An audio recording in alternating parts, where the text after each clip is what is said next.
Muito boa noite, meus irmãos. Que alegria estar de volta nesta casa, que sempre nos recebe com muito carinho, e que verdadeiros obreiros do Senhor trabalham incansavelmente, diuturnamente. E agora há pouco que chegaram, estávamos em estudo. Que coisa boa ver isso. E nossa querida amiga Tia Regina, há alguns dias nos fizeram um convite, em verdade um desafio para falar de um tema que é bastante provocativo, porque jamais poderíamos responder de sopetão, principalmente com base nos tempos em que vivemos. Caridade para com os criminosos. Responderíamos nós como diante de um questionamento desses? O crime merece a caridade? Talvez, se não tivéssemos a estrada que já temos, de forma impulsiva, como muitos que vemos nas redes sociais, já tecem juízos e distorcem as situações porque interpretam em conformidade com seus entendimentos e acabam por já decretar penas, ficando muito distante do que entendemos como caridade. Porém, se buscarmos no interior, no coração, em todos os nossos anos de aprendizado, chegaremos à conclusão de que jamais poderemos responder impulsivamente tal questão. Até mesmo porque, do ponto de vista espiritual, olhando de uma forma ampla para o conceito de crime, e a gente vai conversar um pouco mais sobre isso também, somos todos criminosos. Quem não quer um olhar de caridade, um olhar de bondade, principalmente quando estiver as lamúrias de perceber-se que cometeu um erro ou outro. Mas, para que possamos falar um pouco sobre esse tema, é importante que tenhamos em mente dois conceitos. O primeiro, de caridade, que cabe mais no conceito moral. E o segundo, de crime, ao qual sabemos há um conceito formal, jurídico.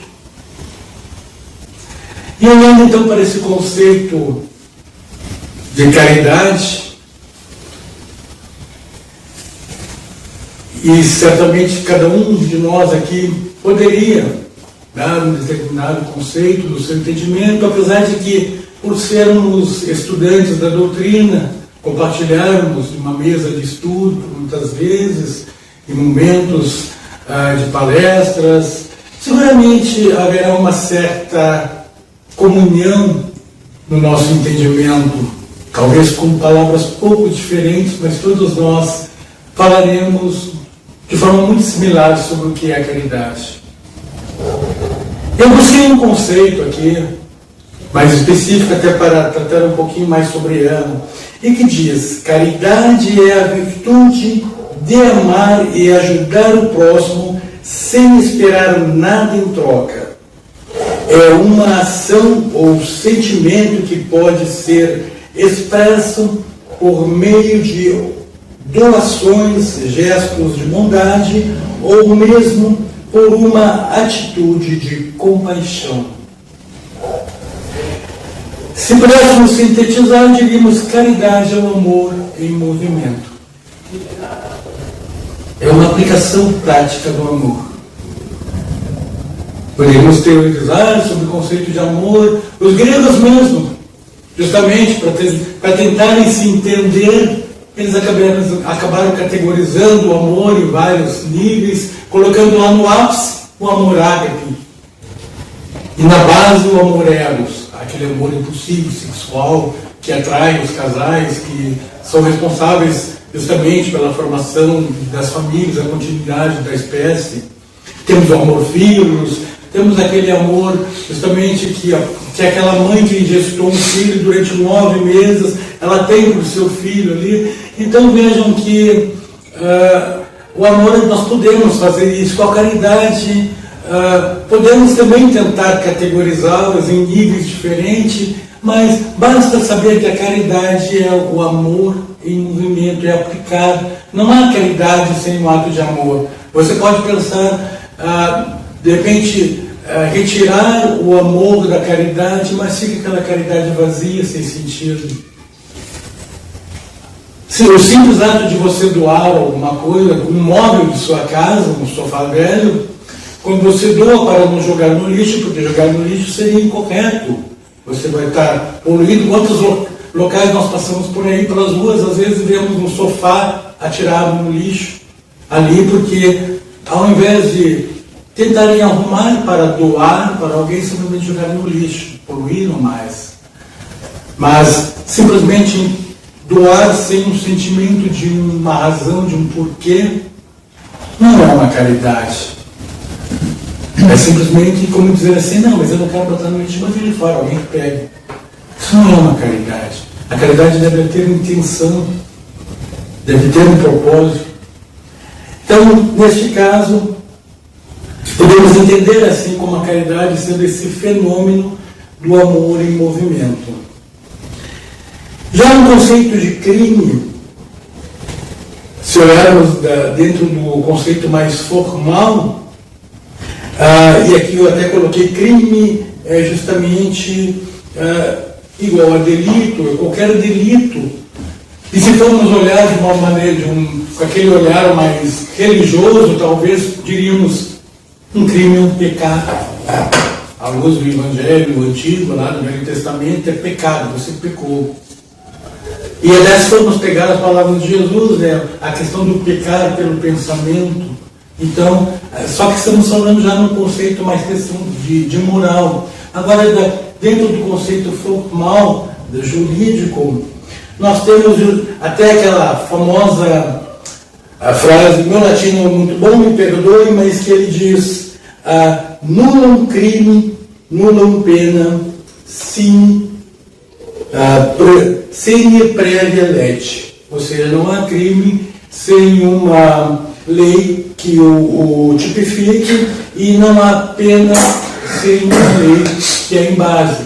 Portanto, com base nisso, e a gente sabe que dentro do conceito formal de crime, a nossa estrutura jurídica já há muito, e tivemos a última revisão lá há não muito tempo atrás, no nosso Código de Processo Penal, todos os crimes, o que é entendido formalmente como crime, está lá grafado. O que não estiver lá não é crime. Talvez a pessoa diga, mas fulano fez tal coisa, isso é um crime. Consegue tipificar? Está lá no Código de Processo Penal, está no Código de Processo Civil. Recentemente, até quem tem acompanhado as redes, com relação a essas questões, ainda lá do 8 de janeiro, existe toda essa questão de que, foi um crime, não foi um crime, e as pessoas falam coisas terríveis, sem entendimento algum do que estão dizendo. Muitas vezes até nas redes sociais, que às vezes eu interajo muito, eu coloco, ok, tipifica o que tu está dizendo. Aí não veio a resposta. Ou então quando vem aquela tipo do extremismo, que vai para o outro lado, né? Então, aí para evitar que se propague, a gente para o assunto, porque já vi que o contra-argumento não existe. Então, não há crime, portanto, se não houver uma lei que tipifique. Agora, quando a gente olha dentro deste conceito mais de moral, dentro da visão moral do crime, nós vamos olhar para essa visão de delito, de falta, até usando um linguajar um tanto extremo, que eu considero chamar de pecado. Eu acho tão ruim, eu não gosto de usar esse termo, pessoalmente não, acho que não fica nem bem para nós espíritas tratar como isto é um pecado, até porque pecado nos leva às antigas crenças de castigo. se é um pecado ou um castigo.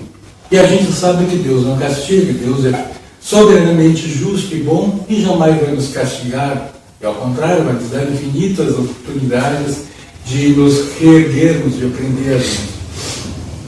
Desta feita, então, nós podemos entender que o crime, dentro do contexto entendimento espiritual, é uma falha. É uma falha, e por mais grave que seja esse crime, como um crime hediondo, subtrair a vida de um outro ser humano, esse é o pior dos crimes.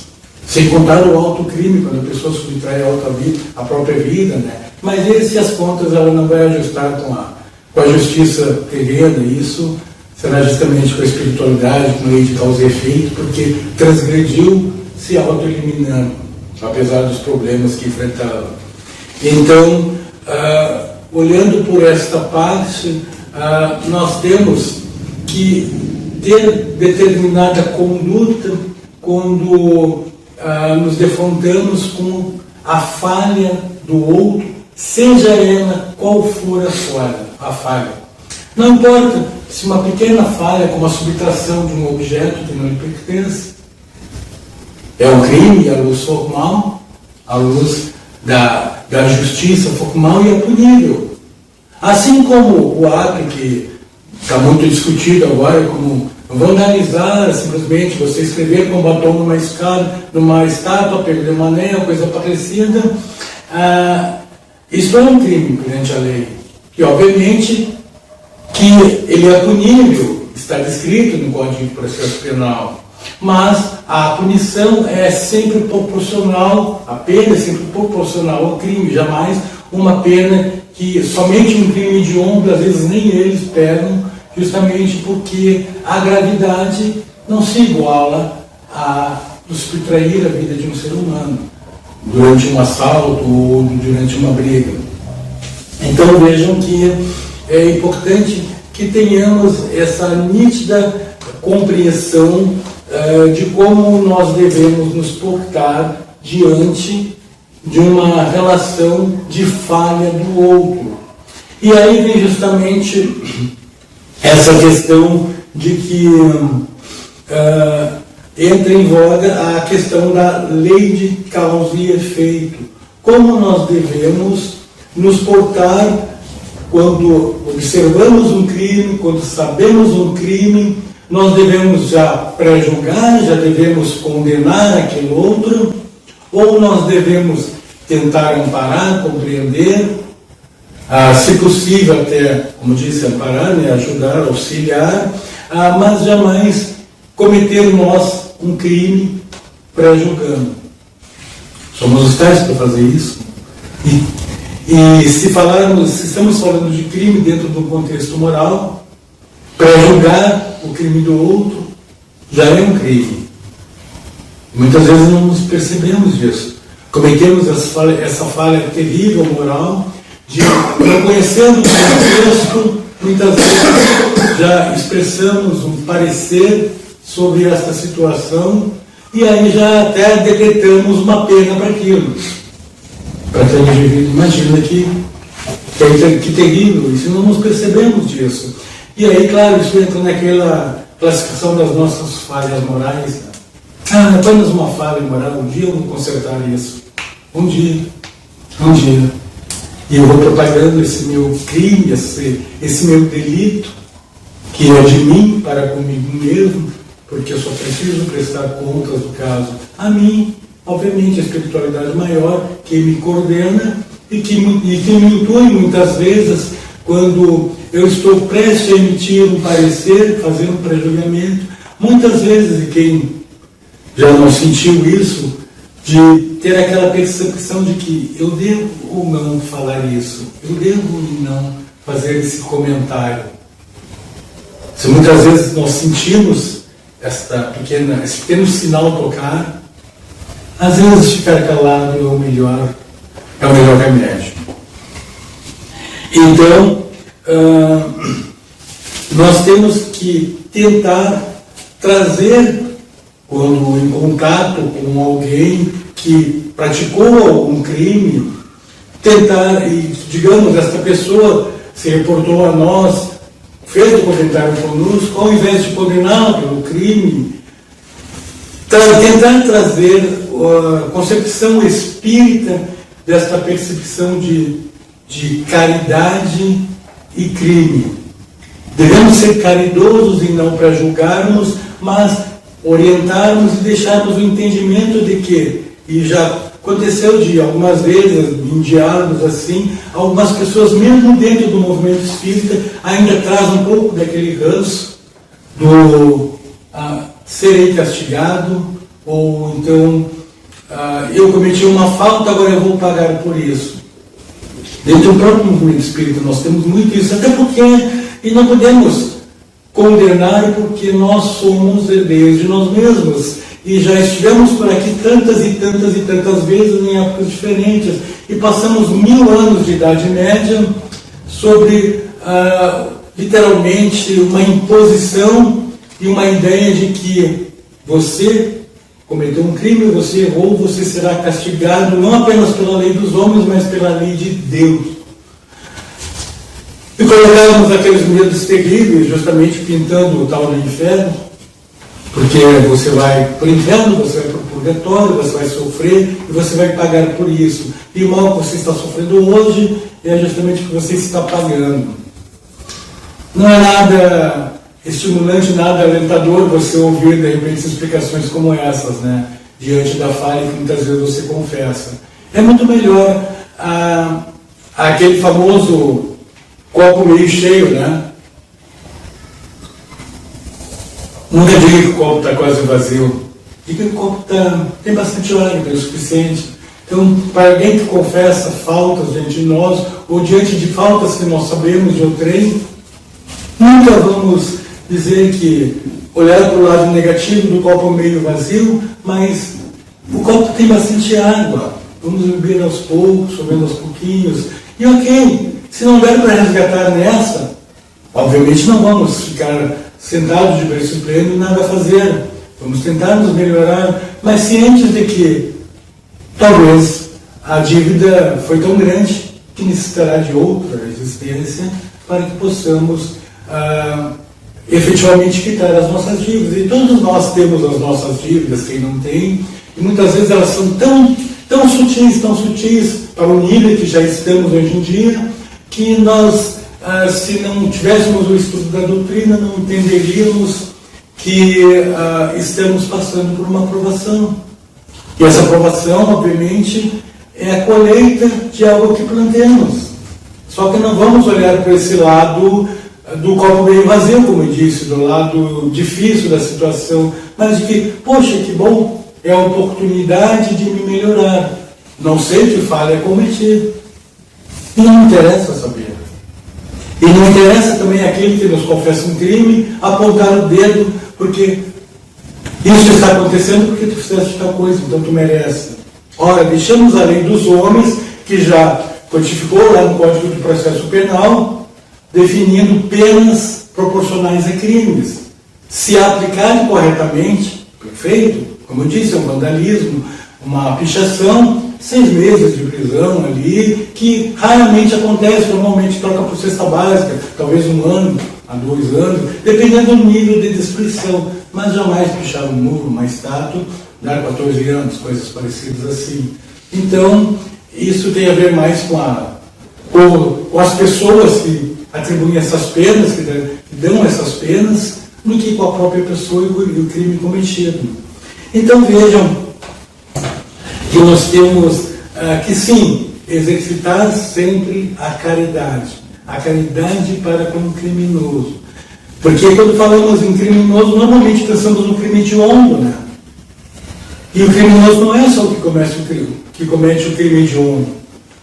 O criminoso é aquele que até mesmo furta, ainda que seja um alimento para se alimentar. Ele cometeu um crime à luz do Código de Processo Penal. Não deveria ter feito. Se com fome estava, poderia pedir.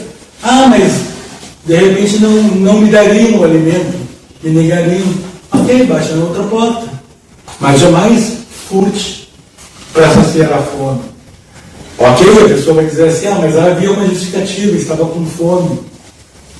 Perfeito, mas não precisava transgredir, cometer um ato imoral também, porque a partir do momento que você subtrai algo que não é seu, você está atentando também contra a moral, isto é, um ato imoral. E, portanto, a pessoa deve tentar corrigir-se. Claro que vamos responder muitas vezes assim, mas isso é muito difícil controlar.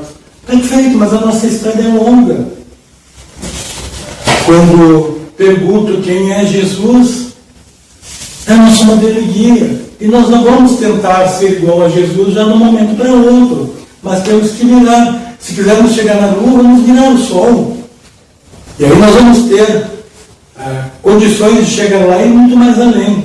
Agora, simplesmente utilizar de argumentos do que é muito difícil, me autovigiar, me autocontrolar, vigiar os meus pensamentos. Lembra que ele disse, todos somos criminosos. E vigiar os pensamentos também no sentido de pré-julgar o outro. Então, sim, respondendo essa questão, a caridade deve ser sempre praticada, e ela é o amor em movimento. Deve ser sempre praticada para com todas as pessoas, criminosas ou não. Isso deve ser ato contínuo para nós. É a nossa meta de vida, porque o nosso propósito é sim, e não é petulância isso dos sermos, é nos tornarmos perfeitos tal qual Jesus.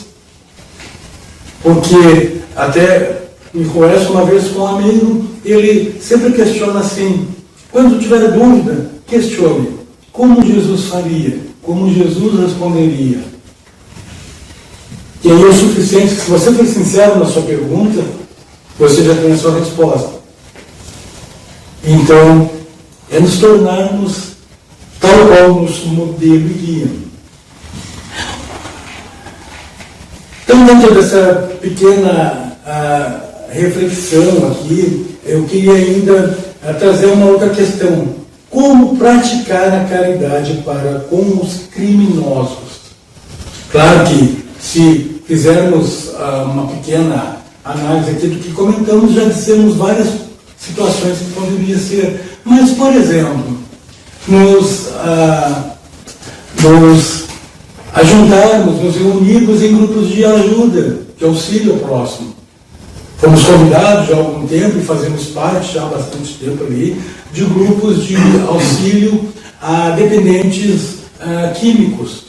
Temos um grupo lá no Hospital Espírita, que fazemos parte, o DAI lá, e também na Sociedade Espírita Círculo da Luz. É tão prazeroso fazer aquilo e não nos damos sequer a percepção de que estamos fazendo caridade. Porque não temos essa petulância de que eu estou ali para fazer caridade. Não, eu vou pelo prazer de ir, porque é tão bom ouvir o outro e muitas vezes ouvir do outro. Por menos que você fale, porque o que mais falam são eles, mas em algum momento a gente troca alguma coisa, troca alguma palavra, e muitas vezes você tem em retribuição um sorriso. E às vezes um sorriso porque falta palavras na pessoa, porque tu disse aquilo que muitas vezes a gente ouve por aí, né? Ele disse exatamente o que eu precisava ouvir hoje. Outras foram situações de pessoas que, de repente, em off, a pessoa fala assim, eu vim hoje aqui, tipo assim, parece que eu fui empurrado, fui puxado para chegar até aqui, porque eu queria fazer um desatino, porque eu não consigo me livrar desse vício. E agora, ouvindo esse pequeno momento, porque eu falei bastante, mas o que tu me dissesse foi o suficiente para me acordar, para saber que vale a pena viver, vale a pena lutar um dia a mais, vale a pena ficar e dizer assim, repetir aquele, hoje eu não bebi, hoje eu não fumei. Que bom que tu me fez retomar essa crença. Então, mesmo que esse é um momento gratificante de fazer justamente a caridade. E como eu disse, quando isso se torna uma constante na sua vida, você não faz mais pela aquela ideia de que eu vou praticar a caridade porque isso é bom para mim. Isso se torna algo normal em você. Você simplesmente se desapega das coisas, e muitas vezes, não foi apenas uma situação de que estava com um livro, que eu sou apaixonado por livros, quem conhece a minha casa sabe que eu tenho uma verdadeira biblioteca, tanto de obras espíritas como também de obras técnicas. Obviamente que as obras técnicas eu sou bem mais ciumento, mas sobre as obras espíritas, quantos foram já os livros que emprestei e senti que aquela pessoa se encontrou ali. E muitas vezes, na demora da entrega, você questiona o que está achando. Está maravilhoso, já vi 10 vezes essa parte. Fica com ele. Dê um pouquinho, porque você está... É como se a gente que gosta muito de livro, né? Às vezes a gente se apega também em livro. Mesmo que já faz 10 anos que eu li determinado livro, está na estante, se perguntar, ainda sei tudo que eu li. Mas... também faz bem quando você vê que aquele pedido foi retribuído com um sorriso de gratidão, porque certamente aquela obra ocupará esse local especial na vida daquela pessoa. E talvez ela vá fazer o mesmo. Ela vai repassar adiante. É aquela famosa corrente do bem. Então, como eu disse, juntar-se a esses trabalhos comunitários, seja numa sociedade espírita, visitar asilos, você fazer caridade. Quantos velhinhos e velhinhas morávamos na cidade de Alvorada, alguns anos atrás, e lá, na sociedade frequentável, na Sociedade Espírita Simão Pedro, havia 2 asilos, um de homens e um de mulheres. Como felizes ficavam aquelas criaturas quando a gente ia lá fazer uma visita, levava um violão para tocar. Meu Deus do céu, que coisa maravilhosa, ver aquele sorriso, até mesmo porque sabemos que muitas vezes asilos são depósitos de pessoas velhas, porque a família não quer mais, porque incomoda, porque é velho, porque tem que estar tocando fralda, e acabam largando um asilo. Então, o que nos custa muitas vezes alocar um tempo para fazer essa caridade? Caridade é ouvir alguém também que nos quer reclamar alguma coisa, falar alguma coisa, chorar as mágoas que seja, necessita de um abraço. Isso é fazer caridade, a caridade de um abraço. Quantas vezes você não teve uma situação em que necessitou de um abraço e ao receber aquele abraço você entrou em convulsão? Porque você sentiu que há esperança, que havia algo mais, que você se sentiu amparado, que talvez uma pessoa que nem da sua família fosse, mas você ali, porque não conseguia ter braços que lhe abraçassem na família, você ao queixar-se para um amigo, ou até um desconhecido que conheceu em algum momento, aquela pessoa olha para você, se ele conhecer, e pergunta: posso te dar um abraço? E aí você entende a significância de um abraço e o significado de caridade. Então, meus irmãos, não querendo me estender, eu quero também, e apenas lembrando dessa questão que são inúmeras, se pararmos para pensar que trabalhos, que tarefas eu posso fazer para demonstrar caridade para com o outro, e aqui, embora o título se refira a caridade para com os criminosos, eu até não diria criminoso, porque todos nós somos criminosos. Se olhar pelo amplo espectro do crime espírita, todos somos criminosos. E quando não praticamos crimes em atos, praticamos em pensamentos, praticamos em palavras, que não deixa de ser atos também, o ato de pensar, o ato de falar. Então temos que ter muita... A história da flecha, a palavra, é como uma flecha tirada. Depois de falada, você não adianta correr atrás. Ela vai surtir um efeito. Às vezes um efeito terrível. E às vezes, dependendo da estrutura de quem recebe, assim como uma parede de aço, você tirar uma flecha, não acontecerá nada, porque essa parede é resistente. mas outras pode ser como uma fruta, e a flecha perfure. Então, é importante que a gente tenha essa percepção. Mas eu quero finalizar, então, essa nossa conversa de hoje com uma pequena reflexão que me permitam ler, porque me ocorreu agora, pouco antes de sair de casa, e aí, para não deixar escapar e não me falhar a palavra da inspiração, eu acabei anotando. A caridade é um dos pilares da evolução espiritual. E se manifesta de várias formas, incluindo a compaixão para com aqueles que erraram. No Espiritismo entendemos que todo espírito está em constante aprendizado e que os erros cometidos ao longo da jornada são oportunidades de crescimento e redenção. Quando olhamos para os criminosos com os olhos de julgamento, nos afastamos da essência do amor verdadeiro. No entanto, quando conseguimos enxergá-lo como seres em processo de transformação, abrimos o espaço para a prática da verdadeira caridade.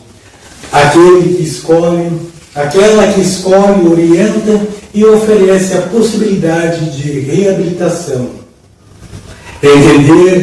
Estender a mão ao infrator não significa ignorar suas falhas, mas sim ajudá-lo a compreender as consequências dos seus atos e incentivá-lo a seguir pelo caminho do bem. O amor e a compreensão podem ser forças poderosas na regeneração das almas. E é por meio dessa caridade moral que contribuímos para um mundo mais justo e fraterno. Afinal, todos estamos sujeitos a erros e necessitamos da misericórdia divina para seguir adiante. A caridade para com os criminosos é, portanto, um chamado à prática de amor incondicional e da empatia, lembrando sempre que a luz do aprendizado está disponível para todos aqueles que se dispõem a caminhar na direção do bem. Então, meus irmãos, isso sintetiza realmente esta ideia de caridade para com os criminosos. Todos somos criminosos. E todos já fomos até criminosos hediondos de algum tempo na história. Então tenhamos caridade e não esqueçamos da caridade para conosco também. Muito obrigado pela oportunidade. Nós agradecemos o amigo pelas palavras, pelas reflexões. Vamos dar início ao nosso Senhor da Paz.